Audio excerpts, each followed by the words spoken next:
하나님의 말씀을 봉독하겠습니다. 요한복음 7장 37절에서 52절까지의 말씀입니다. 신약성경 156면 어간에 있습니다. 요한복음 7장 37절에서 52절까지의 말씀입니다. 명절 끝날 곧 큰 날에 예수께서 서서 외쳐 이르시되 누구든지 목마르거든 내게로 와서 마시라. 나를 믿는 자는 성경의 이름과 같이 그 배에서 생수의 강이 흘러나오리라 하시니 이는 그를 믿는 자들이 받을 성령을 가리켜 말씀하신 것이라. 예수께서 아직 영광을 받지 않으셨으므로 성령이 아직 그들에게 계시지 아니하시더라. 이 말씀을 들은 무리 중에서 어떤 사람은 이 사람이 참으로 그 선지자라 하며 어떤 사람은 그리스도라 하며 어떤 이들은 그리스도가 어찌 갈릴리에서 나오겠느냐, 성경에 이르기를 그리스도는 다윗의 씨로 또 다윗이 살던 마을 베들레헴에서 나오리라 하지 아니하였느냐 하며 예수로 말미암아 무리 중에서 쟁론이 되니 그 중에는 그를 잡고자 하는 자들도 있으나 손을 대는 자가 없었더라. 아랫사람들이 대제사장들과 바리새인들에게로 오니 그들이 묻되 어찌하여 잡아오지 아니하였느냐. 아랫사람들이 대답하되 그 사람이 말하는 것처럼 말한 사람은 이때까지 없었나이다 하니 바리새인들이 대답하되 너희도 미혹되었느냐. 당국자들이나 바리새인 중에 그를 믿는 자가 있느냐. 율법을 알지 못하는 이 무리는 저주를 받은 자로다. 그 중에 한 사람 곧 전에 예수께 왔던 니고데모가 그들에게 말하되 우리 율법은 사람의 말을 듣고 그 행한 것을 알기 전에 심판하느냐.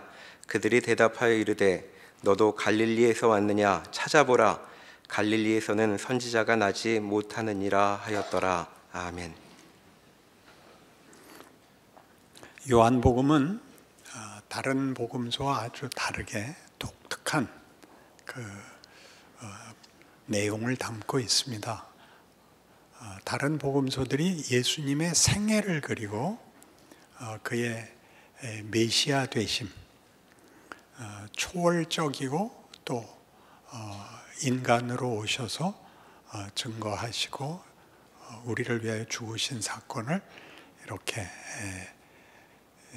시간순으로 일대기를 담은 데 반해서 요한복음은 예수님의 주장과 그 주장에 맞서는 당시 종교 지도자들과의 대립관계에 초점을 맞추고 있습니다. 그 대립관계는 예수님의 주장과 예수님을 대적하는 자들의 주장을 첨예하게 이렇게 비교함으로써 우리에게 복음의 진수에 대한 이해를 더 깊게 만드는 것입니다. 요한복음에는 그래서 기적이 그렇게 많이 소개되지 않습니다. 그리고 기적이 등장하면 곧이어 그 기적으로 인하여 논란이 생기고 당시의 종교 지도자들의 더 맹렬한 적개심과 그리고 공격이 높아지고 예수님은 점점 위태로워져 가는 그런 과정을 담고 있습니다. 우선 5장에서 8장에 걸쳐서 이 논쟁이 처음에 그 38년 된 환자를 안식일에 고친 것 때문에 싸움이 시작되고 또 5천 명을 먹이신 오병이어의 기적 때문에 또 이제 싸움이 일어납니다. 많은 사람들이 예수를 왕으로 이제 원하고 그리하여 저들의 현실적인 어려움을 해결해 주기를 바라는 반면에 예수님께서는 느닷없이 썩어질 양식을 위하여 일하지 말고 영생할 양식을 위해서 일해라. 무엇이 영생을 위한 일입니까? 하나님이 보내신 자, 곧 나를 믿는 것이다. 어떻게 믿는 것입니까? 내 살을 먹고 내 피를 마셔라. 이렇게 아주 극단적인 선언을 하시게 되고 이 일들이 당시 지도자들에게는 엄청난 도전이 됩니다. 왜냐하면 이 7장 7절을 보시면 세상이 너희를 미워하지 아니하되 나를 미워하나니 이는 내가 세상의 일들을 악하다고 증언함이라. 예수님이 오셔서 나 외에는 아버지를 본 자가 없고 나로 말미암지 않고는 아버지를 만날 수 없다. 그리고 하나님의 일을 하는 건 나를 믿는 것이다. 그러니까 이건 우리로서는, 지금 신약 시대에 예수를 믿는 우리로서는 당연한 얘기지만, 당시 유대 사회에서는 예수가 유일한 구원의 길이고 증거이면 여태껏 권세를 갖고 있고 큰 소리 쳤던 종교 지도자들의 지위와 신분은 말 그대로 무색해지는 것입니다. 저들은 예수님이 하신 이 모든 말씀들이 은혜롭게 들리는 것이 아니라 자기네들을 무참히 짓밟는 얘기가 됐죠.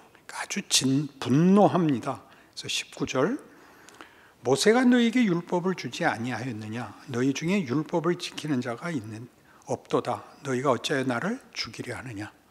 율법을 지키는데 왜 나를 죽이려고 하느냐? 내가 율법의 완성인데. 그런데 실제로 당시의 지도자들은 예수를 죽일 수밖에 없게 됩니다. 이렇게 생각하시면 안 됩니다. 저것들은 외식하는 사기꾼들이었어. 그래서 예수를 믿지 않았어. 그래서 예수를 죽인 거야. 이렇게 도덕적 판단에 실패자들로 몰고 가시면 안 됩니다.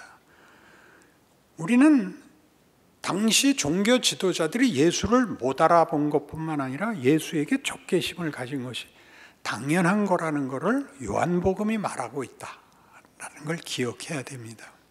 그것은 요한복음 1장에서 선언된 것이었습니다. 다시 한번 돌아가 보실까요?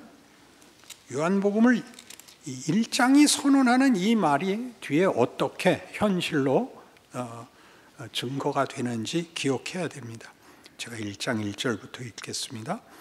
태초에 말씀이 계시니라. 이 말씀이 하나님과 함께 계셨으니 이 말씀은 곧 하나님이시니라. 그가 태초에 하나님과 함께 계셨고 만물이 그로 말미암아 지은 바 되었으니 지은 것이 하나도 그가 없이는 된 것이 없느니라. 그 안에 생명이 있었으니 이 생명은 사람들의 빛이라. 빛이 어둠에 빛이 돼 어둠이 깨닫지 못하더라. 하나님께로부터 보내심을 받은 사람이 있으니 그의 이름은 요한이라. 그가 증언하러 왔으니 곧 빛에 대하여 증언하고 모든 사람이 자기로 말미암아 믿게 하려 함이라. 그는 이 빛이 아니여 이 빛에 대하여 증언하러 온 자라. 참빛 곧 세상에 와서 각 사람이 비추는 빛이 있었나니 그가 세상에 계셨으며 세상은 그로 말미암아 지은 바 되었으되 세상이 그를 알지 못하였고 자기 땅에 오매 자기 백성이 영접하지 아니하였다입니다. 이 선언을 꼭 기억해야 합니다. 어두움이 빛을 깨닫지 못하고 그 주인이 자기 백성에게 왔으나 그를 영접하지 않았습니다. 이 대조가 요한복음 내내 나오는 것입니다. 이 문제가 참빛, 참 생명, 참 주인을 알아보는 것은 십자가 사건으로 가능해진 것이고 그전에는 아무도 알 수 없는 일이었습니다. 근데 우리는 너무 일찍 저 바리새인들이라고 욕을 함으로써 우리는 마치 예수가 십자가에 달리기 전에 그를 알아본 것 같이 생각한다 이겁니다. 그러니까 이 문제가 왜 중요하냐 하면 어차피 십자가에서 일어날 일을 왜 공생애를 사셔서 그 전생애를 살아서 알아먹지 못하는 자들하고 그렇게 싸우고 오해를 받고 고통을 당하고 그 험난한 길을 어찌 보면 헛된 인생을 사셨습니까? 이게 우리의 질문 아닙니까? 그게 왜 이 질문이 필요하냐면 우리 믿고 이제 예수님이 누군지 알고 영접했고 영생과 영광이 약속되어 있는데 왜 우리 현실이 어렵습니까? 라는 질문과 일맥상통하는 것이기 때문에 공생애가 왜 필요했나를 이해하지 못하면 우리의 생애가 왜 이런가, 예수 믿고 모든 것을 헌신하고 고백했는 게 왜 이렇게 고단한가가 풀리지 않는 것입니다. 표정을 2020년 같이 해주시겠습니까? 그렇죠? 그래서 오늘 본문에 아주 중요한 결론부의 이 지적을 기억해야 됩니다. 7장으로 돌아오셔서 45절. 아랫사람들이 대제사장들과 바리새인들에게 오니 그들이 묻되 어찌하여 잡아오지 아니하였느냐. 아랫사람들이 대답하되 그 사람이 말하는 것처럼 말한 사람은 이때까지 없었나이다 하니 바리새인들이 대답하되 너희도 미혹되었느냐. 당국자들이나 바리새인 중에 그를 믿는 자가 있느냐. 율법을 알지 못하는 이 무리는 저주를 받은 자로다. 그러니까 이제 잡아오라 그랬단 말이에요. 죽일 작정이죠. 근데 하속들, 우리말 번역 그대로 아래 것들이 가서 안 잡아왔거든요. 왜 안 잡아왔느냐? 이제껏 그렇게 말한 사람은 없습니다. 내가 하나님의 아들이다. 나를 믿으면 영생을 얻는다. 어떻게 얻습니까? 내 살을 먹어라. 내 피를 마셔라. 그렇게 말하는 사람은 처음 봤습니다. 우린 감히 거역할 수 없었고 잡을 수가 없었습니다. 너희들은 무식해서 그래. 너희들은 율법을 모르기 때문에 그 사람한테 미혹된 거야. 저주받을 놈들. 이렇게 됐단 말이죠. 그 자기네들은 뭐라는 거예요? 자기네들은 안 되는 거죠. 율법을 알고 하나님을 알고 하나님의 뜻을 안다는 것이죠. 근데 요한복음이 하고 싶은 대조는 어떻게 됩니까? 예수님 말이 옳으냐? 당시 종교 지도자들, 바리새인들과 서기관들과 사두개인들의 말이 옳으냐? 다른 거 말고 이렇게 둘을 비교하죠. 이쪽은 결국은 모든 일에 율법을 동원해서 하나님을 동원해서 그들의 진심을 동원해서 결국 사망을 요구하고 있죠. 죽이는 겁니다. 여기는 분노와 여기는 질시와 그리고 여기는 더러움과 살인밖에 없고 예수님은 계속 당하는 쪽에 있는데 당신이 주인이고 하나님이고 구세주인데 그는 이 모든 대화와 논쟁 속에 현장 속에서 선한 일을 해놓고 병자를 고치고 5,000명을 먹이고 장님을 눈뜨게 하고 그리고 비난받고 오해받으면서 당신의 길을 걸어갑니다. 이쪽에는 용서가 있고 섬김이 있고 인내가 있고 겸손이 있고 그리고 가장 중요하게 생명과 회복이 있지 않습니까? 요한복음이 우리에게 대조시키는 겁니다. 예수를 믿는다는 게 무슨 뜻인지 알겠느냐? 권력을 가지는 것이 아니라 생명의 연장선상, 영광의 연장선상에 있는 것이다. 어디서 틀리는지 봐라. 너희는 권력을 갖고 싶어 하지. 세상 권력은 사망밖에 만들지 못한다. 너희가 권력을 왜 탐하느냐? 아주 중요한 진단이 있습니다. 더 큰 권력을 가져야 더 많은 선을 행할 수 있다. 이렇게 생각하는 거죠. 하나님이 예수를 보내 이 공생애를 통해 우리에게 증언하는 것은 여긴 권력은 필요 없다. 그런 것입니다. 힘이 있어야 되는 것이 아니라 어떤 조건, 어떤 자리에서도 용서하는 것, 섬기는 것은 가능하다. 대조하라. 그러는 것이죠. 그러니까 바로 이 문제, 율법을 동원해서도 가장 고급한 하나님의 어떤 규율들을 도입해서도 만든 것은 뭐였다? 살인밖에는 만들 게 없었다. 공포와 폭력밖에 없었다. 그걸 예수님이 오셔서 폭로하는 셈입니다. 당신만이 영생이니까, 당신만이 사랑이니까, 당신만이 기쁨과 감사이니까 대조가 되죠. 저절로 빛이니까 어두움과 빛이 뚜렷이 구별될 수밖에 없습니다. 이 잘못, 이 당시 바리새인들의 잘못을 그냥 바리새인들이 잘못했고 유대인이 잘못했다라고 그렇게 나누는 순간 우리는 공생애의 가치와 그 대조를 놓치는 것이란 말이죠. 그래서 이제 이 문제에 대한 아주 중요한 본보기를 하나 우리가 따라가 봐야 됩니다. 바울입니다. 사도행전 22장에 가면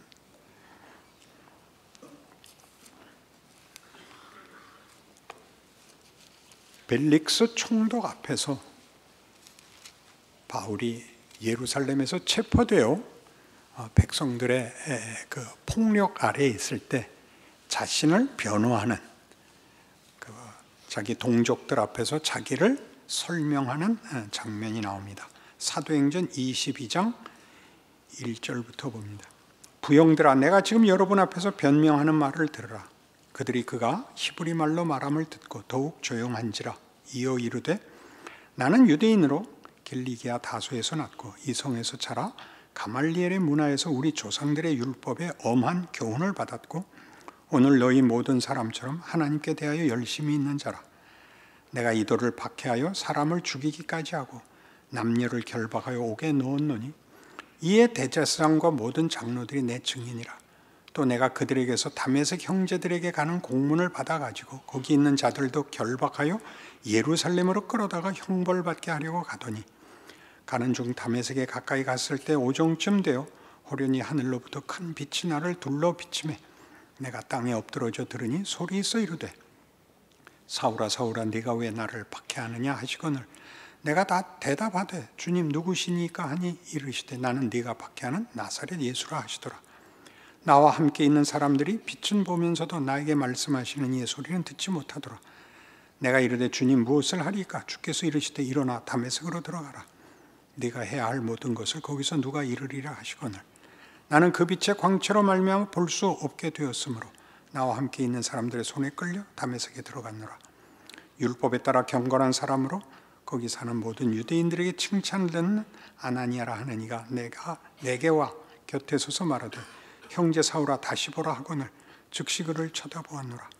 그가 또 이르되 우리 조상들의 하나님이 너를 택하여 너로 하여금 자기 뜻을 알게 하시며 그 의인을 보게 하시고 그 입에서 나오는 음성을 듣게 하셨으니 네가 그를 위하여 모든 사람 앞에서 네가 보고 들은 것의 증인이 되리라. 이제는 왜 주저하느냐? 일어나 주의 이름을 불러 세례를 받고 너의 죄를 씻으라 하더라. 후에 내가 예루살렘으로 돌아와서 성전에서 기도할 때 황홀한 중에 봄에 주께서 내게 말씀하시되 속히 예루살렘에서 나가라. 그들은 네가 내게 대하여 증언한 말을 듣지 아니하리라. 이렇게 됩니다. 한 줄 더 보죠. 내가 말하기를 주님 내가 주를 믿는 사람들을 가두고 또 각 회당에서 때리고 또 주의 증인 스데반이 피를 흘릴 때 내가 곁에 서서 찬송하고 그 죽이는 사람들의 옷을 지킨 줄 그들도 아나이다. 나더러 또 이르시되 떠나가라. 내가 너를 멀리 이방인에게로 보내리라. 이렇게 됩니다. 스데반을 죽였으니 내가 저들 앞에 가서 증언을 하면 저들이 알아들을 것입니다. 이렇게 말하는 셈이죠. 본인도 몰랐다. 이제 알게 됐습니다. 합니다. 그럼 보십시오. 바울은 회개를 하는 게 아니라 얻어맞고 뒤집어진 거죠. 우리 가장 친근한 현실적인 편이 있습니다. 우락가이가 된 겁니다. 이거 요즘은 안 쓰는 방언이군요. 정말 뒤집어진 것입니다. 그는 하나님을 위해서 열심을 내서 하나님이 하시는 일, 아니 그 아들까지 박해하고 그 제자를 죽였습니다. 그는 너무나 많이 이 일에 앞장섰기 때문에 모든 유대인들이 압니다. 그가 뒤집어져서 예수가 그리스도라. 어느 날 하루 만에 돌변해버렸습니다. 바울이 이 문제를 로마서 10장에서 뭐라 그러냐면 유대인들이 자기 의를 세우려고 힘써 열심을 품고 하나님의 의를 저버렸다 그럽니다. 지식이 없어서 그렇게 표현되어 있습니다. 지식이 없어서. 이 지식이라는 말은 우리가 흔히 쓰는 그런 내용은 아니죠. 몰라서입니다. 몰라서. 사도 바울의 변화는 결국 복음의 최고의 사도가 될 사람인데 갈라디아서 1장에 하면 내 어머니의 태로부터 나를 예정하시니가 택하시니가입니다. 그렇게 택했으면 이렇게 제자가 되고 주를 따르고 그 교회를 위하여 일을 하는 것으로 연결돼야 맞는데 박해하고 죽이고 하는 전반부 인생을 그의 생애에 먼저 박아놓고 가장 큰 사도로 쓰기 위해서 이 전제가 필요했다고 얘기하는 셈이다 이거죠. 우리를 위하여 죽으면서 예수님께서 우리가 그를 죽였다는 것을 분명히 남겨놓고 우리는 그를 알아보지 못했고 우리 손으로 그를 죽인 일로 하나님이 우리를 뒤짐닫는 데에 말하자면 복음이 하고 싶은 얘기가 있단 말이죠. 왜 이런 인생을 살게 하시는가? 이제는 믿었지 않느냐? 믿었으니까 예수께서 깨닫지 못하는 자들 앞에서 살아낸 그 인생을 너희가 살아라. 그 결국 십자가에서 뒤집어지고 부활 생명이 주어지는 결국은 하나님이 하실 건데 그 앞에 이 과정이 모든 인간에게 필요하다 그럽니다. 우리의 납득을 위하여, 항복을 위하여 더 큰 영광과 내용을 담는데 이것이 필수적인 것이다. 복음서가 그걸 얘기하고 있는 것입니다. 예수가 누군가 십자가에 죽은 걸로 난 결론이 무슨 조건과 과정을 통해서 열매를 맺는가 우리에게 말하고 있는 것입니다. 사도 바울은 찾아봐야 될 디모데전서 1장 12절 이하에서 스스로를 이렇게 설명합니다.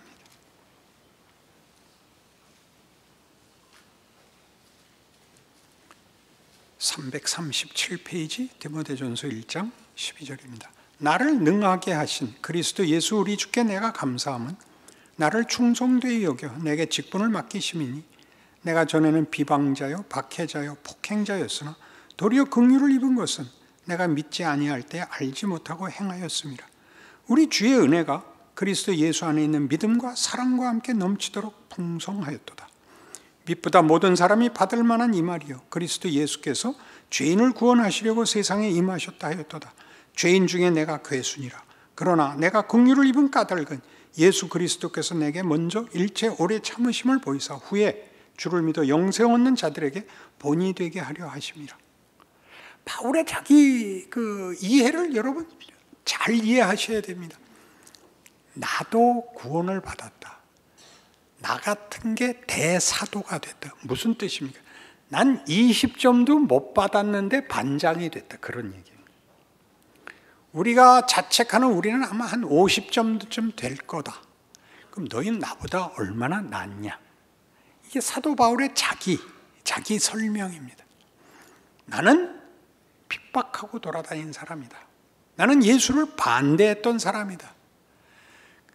나를 주께서 긍휼히 여기신 것은 그때 내가 모르고 했기 때문이다. 그래서 우리는 몰랐다가 고의성을 가지지 않았다로 이렇게 죄를 약간 감량시키는 이해가 되죠. 성경이 하고 싶은 얘기는 모르는 건 제일 큰 죄다. 그래요. 모르는 게 죄입니다. 고의가 아니지 않습니까?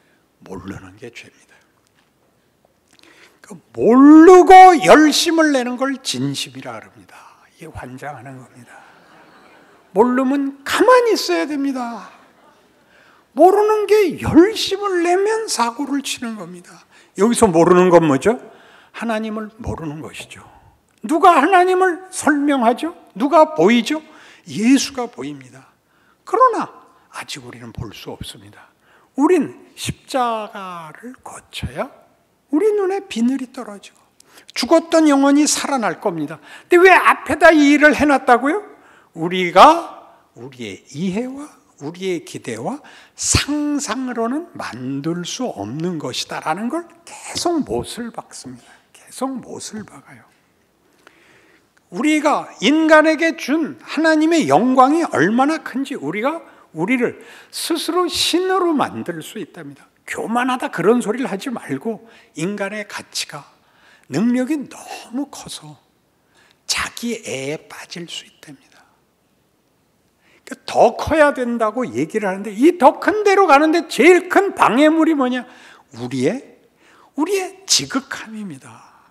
우리의 종교심, 도덕성, 다른 현대 사회에서는 과학 같은 것들이 우리를 그만 홀려서 그걸 넘어가는 일을 상상하는 걸 막는단 말이죠. 너무 굉장하지 않아요? 문명이라는 건 너무 굉장하지 않아요? 예술이라는 건 너무 굉장하지 않아요? 하나님이 우상에 대해서 왜 구약 내내 뭐라 그러죠? 우상은 하나님 아닌 것을 사랑하는 걸 하나님이 그 꼴을 못 본다. 그거는 그런 질투가 아니라 내가 요구하는 수준을 만들 수 없는 단계에서 타협하는 건 난 못 본다. 우상, 바알이나 아세라가 문제가 아니라 이스라엘이 거기 가서 타협하면 안 된다는 거죠. 더 가자 이겁니다. 더 가자는 유명하죠. 아버지여 할만하시거든 이 잔을 내게서 비켜주옵소서. 뭐라 그래요? 하나님이 아버지가 더 가자. 여기가 끝이 아니다. 더 가자. 더 하자. 이게 구약에서는 우상이고 신약에서는 이렇게 바리새인들이 보인 것 같이 가장 지극한 종교심, 가장 지극한 어떤 완전한 명분, 여기에 묶여서 예수를 알아볼 수가 없었다고요.